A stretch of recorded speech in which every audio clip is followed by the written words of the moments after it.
So you've probably heard of Am I the Asshole? Well, this is the Customer Right? Where I read your service industry stories and we decide if the customer was right or not.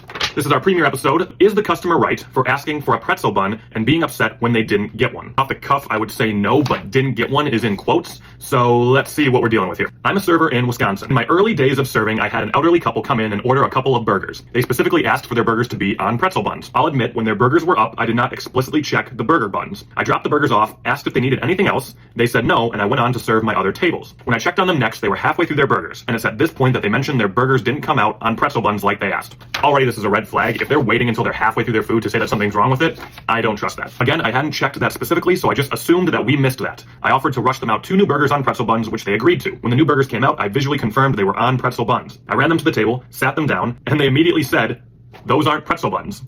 But like, it's a pretty clear distinction. Okay, wasn't really sure how to react to this. I didn't want to argue with them, so instead I offered to rush them 2 more burgers. They said no, they didn't want to wait any longer for their food, so I walked away very confused and immediately brought the situation to my manager. I watched him walk over to their table, look at their plates for 2 seconds, point at their burgers and say, "Those are pretzel buns," and walk away. Oh my gosh, I love that. I can't remember if they ended up finishing those burgers or not, but I do remember them leaving me their pocket change as my tip. Is the customer right here? Okay, no. I mean, don't order something if you don't know what it is. Also, don't let them get back into their car if they can't tell the difference between a normal hamburger bun and a pretzel bun. I question what they can and can't identify, and I do not like the idea of them being behind a motor vehicle.